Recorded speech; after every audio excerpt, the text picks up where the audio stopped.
Mensuration నుంచి previous year ఐసెట్లో వచ్చిన క్వశ్చన్ డిస్కస్ చేద్దాం. The volume of a sphere of radius r is equal to volume of a cylinder whose base radius is r/2 and height h is equal to. So question ఏం చెప్తున్నారంటే ఒక spear ఉంది, అలానే ఒక cylinder కూడా ఉంది. ఈ రెండింటికి వాల్యూమ్ ఈక్వల్ అని చెప్తున్నారు. ఓకే, స్పియర్ రేడియస్ r ఇచ్చారు, అప్పుడు వాల్యూమ్ ఏమవుతుంది 4/3 π r3. దీని volume is equal to cylinder volume. Cylinder dimensions ఏమి ఇచ్చారు, cylinder radius is r/2, height అంతా మనల్ని అడుగుతున్నారు. సో సిలిండర్ వాల్యూమ్ వచ్చి πr²h, r అంటే రేడియస్ కదా, రేడియస్ ప్లేస్లో r/2 ఇచ్చారు.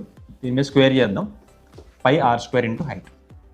ఇప్పుడు మనం హైట్ మనం కనుక్కోవాలి. Okay, so π gets cancelled, so 4/3 r³ is equal to, so r/2 square అంటే r²/4 అవుతుంది into height. So r³ r²లో r² పోతుంది, ఇక్కడ r మాత్రమే మిగులుతుంది. So height is equal to ఈ 4 కనుక ఇటువైపు వచ్చేస్తే మల్టిప్లికేషన్ అవుతుంది, 4 4 16/3 r, that is the height.